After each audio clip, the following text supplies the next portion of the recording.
Olá, meus amigos. Antes de entrar no assunto do vídeo, eu queria só te lembrar de uma coisa. Eu não tenho intenção aqui nem de te ensinar nada e nem de te doutrinar, tá bom? A minha única intenção é dividir com você a minha experiência pós-mormonismo, é dividir com você coisas que eu descobri a respeito da igreja que não chegam no Brasil na nossa língua, né? E, e só, tá bom? E te convidar para você visitar perspectivas diferentes e, por que não, questionar, tá bom? É só isso. Eu tenho visto muitas fotos, né? Principalmente no Facebook, dos 15, né? Dos 15 homens brancos aqui de Salt Lake, visitando Roma e fazendo propaganda, né? Da dedicação do templo lá, interagindo com o Papa, por exemplo. Eu não sei até que ponto o Papa ele conhece o mormonismo, porque a igreja ela clama, ela levanta a bandeira da liberdade religiosa, é ou não é? Liberdade religiosa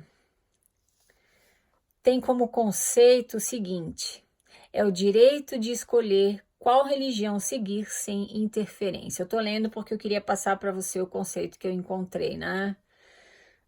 Certinho, tá bom? Esse é o conceito de liberdade religiosa. Portanto, eu, na minha opinião, acredito que esse termo e mormonismo, eles não cabem na mesma frase. E eu vou te explicar o porquê. Na minha opinião, na minha singela opinião, tá? Por exemplo, aqueles homens que estão lá, né, e que fica até bonito, né? Aquelas fotos, todo mundo branquinho, né? Os 15 bem branquinhos. Ah, mas a igreja não é racista, irmã. Não, racismo já ficou, né? Tudo branquinho lá, né? Bem felizes. Eu não sei se o Papa, por exemplo, sabe que aqueles homens, eles treinam na igreja deles, né? Eles treinam um exército de executivos de vendas que a igreja chama de missionários. Ela treina esses jovens para abordarem as pessoas, né? Ou na rua, ou de porta em porta, né? E eles são muito eficientemente treinados para abordarem essas pessoas de uma forma que já prenda a atenção delas. Eu fui treinada assim, pelo menos, quando eu servi minha missão, tá? Então, você é treinado para chegar, você já ou dá a primeira palestra já no primeiro contato, ou marca a primeira palestra imediatamente.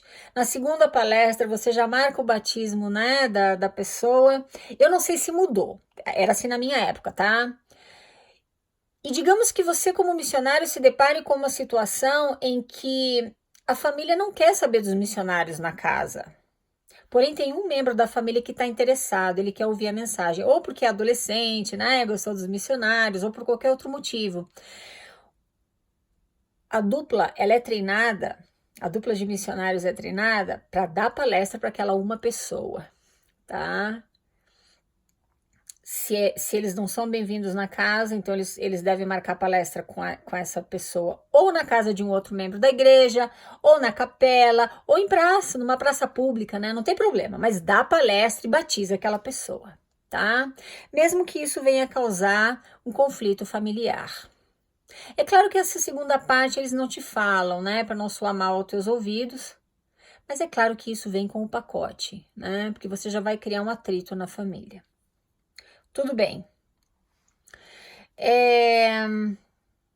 Isso para mim não é liberdade religiosa, isso para mim é imposição religiosa.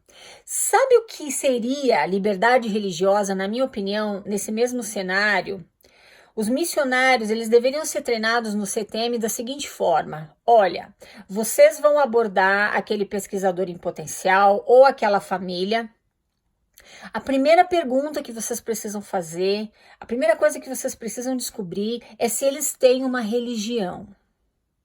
Se eles disserem que têm, você procura, né, descobrir se eles estão felizes lá, o que eles fazem, tudo mais. Se essas respostas forem positivas, ou seja, a família tá bem, ela gosta daquela igreja, né, que eles frequentam, você então vai só entregar um folheto da igreja, um cartão, alguma coisa, e você fala para elas, para essa família ou para essa pessoa, que você tem uma mensagem para dividir com ela, mas que talvez não seja o momento porque ela está feliz na igreja dela. Mas caso um dia ela tenha interesse em ouvir sobre a igreja de Jesus Cristo dos Santos dos Últimos Dias, aqui está o contato.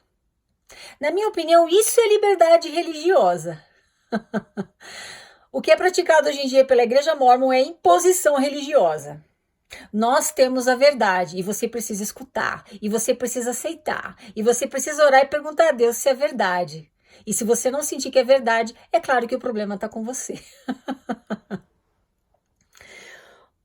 Uma coisa que eu acho muito interessante é que,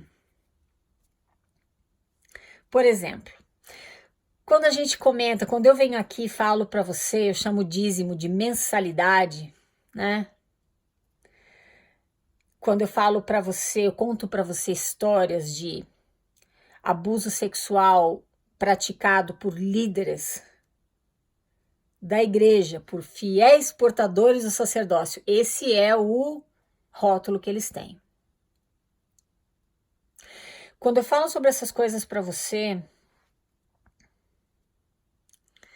você fala, não, né?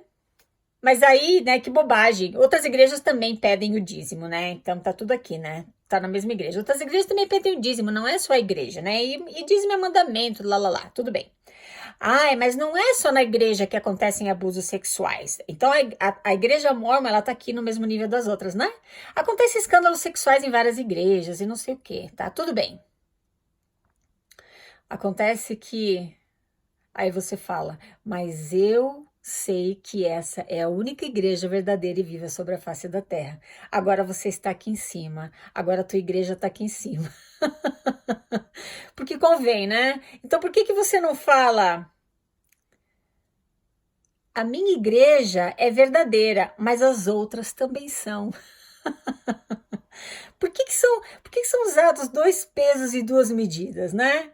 Eu falei sobre, eu tenho falado muito com você sobre homossexuais, e muitas pessoas, né, me condenam aqui, fazem comentários e falam, mas não é só da igreja que é assim, outras igrejas também, né? Ó, aí tá aqui, né? Mas a minha é a única igreja verdadeira e viva sobre a face da terra. Se a tua igreja é a única verdadeira e viva sobre a face da terra, o dízimo não deveria ser pré-requisito para você entrar no templo e comprar parcelado as bênçãos, aliás, a tua exaltação. Porque isso, o dízimo nada mais é do que isso. O parcelamento da tua exaltação. O pagamento, né? Se a tua igreja é a única verdadeira, e se aqueles homens falam com Deus, e se eles recebem revelações, como eles alegam diretamente de Deus, homens predadores sexuais não deveriam ser chamados para ocupar cargos de liderança na igreja. Se a tua igreja fosse a única verdadeira, ela deveria aceitar os homossexuais como seres humanos plenos, ao invés de impor o celibato. Opa, liberdade religiosa e imposição religiosa, né? Ao invés de impor o celibato para os homossexuais, ela deveria dizer, como única verdadeira e viva sobre a face da terra. Ela tá aqui em cima, né? As outras estão tudo aqui embaixo. Tudo que é pedacinho da verdade, tudo. Mas só quem tem a verdade completa somos nós. Bem aqui, né? Tudo bem. Então, ao invés de excluir os homossexuais do plano de salvação mórmon, uma vez que nos nossos dias o casamento entre homossexuais é legal, em muitos países a igreja deveria falar, nos países em que o casamento homossexual é legalizado, é legal, nós vamos permitir que eles tenham uma vida plena como membros da igreja. Eles vão ter chamados, eles vão se casar no templo. Irmão, se você não entende isso, fica tranquilo, um dia a gente vai entender tudo, a gente não vai entender tudo agora. Não é essa a resposta que eles dão para você para muitas outras questões que você levanta contra eles? Por que que eles não te dão essa resposta em relação aos homossexuais? Porque não é conveniente. Então, ou você está aqui no mesmo nível que todas as igrejas, e tudo que acontece nelas acontece na tua, ou a tua igreja é a única verdadeira, mas as coisas absurdas que acontecem nas outras igrejas, como homofobia, racismo, cobrança do dízimo, né? Ela não deveria existir na tua igreja. Ela deveria estar imune a tudo isso, porque essa seria a maior confirmação de que aqueles homens falam com Deus, né? Aí você vai falar do dízimo. A gente já conversou sobre isso, né? Jesus Cristo, ele não ensinou dízimo aqui, né? Ele ensinou sobre ofertas, né? Não sobre dízimo. Então a tua igreja deveria pedir ofertas e deveria falar para você o seguinte: olha, irmãos, enquanto outras igrejas estão explorando os membros financeiramente aqui, a tua igreja deveria estar dizendo: olha, você procura todo mês ajudar uma família necessitada, seja essa família quem for, seja esse indivíduo quem for, ou uma entidade. E na igreja você entrega as tuas ofertas. Não, né? A gente já falou sobre isso. Porque você não tem a liberdade, né, para viver a tua religião. Então, liberdade religiosa é o direito de escolher qual religião seguir sem interferência. Será que você permite que teus filhos, depois que eles cresceram, já foram batizados, porque você quis ensinar assim, você tem boas intenções, né? Você acredita em tudo aquilo. Você preparou teu filho para o batismo, ele se batizou sem entender nada do que ele está fazendo, né? Obviamente. Mas agora ele tem 15, 16 anos, sei lá, e começa a questionar a igreja. Será que você permite que ele escolha a qual igreja ele quer se filiar? Será que você oferece para levá-lo a uma missa, a uma reunião dominical de uma outra igreja qualquer, seja protestante, seja, sei lá, né? Outras igrejas?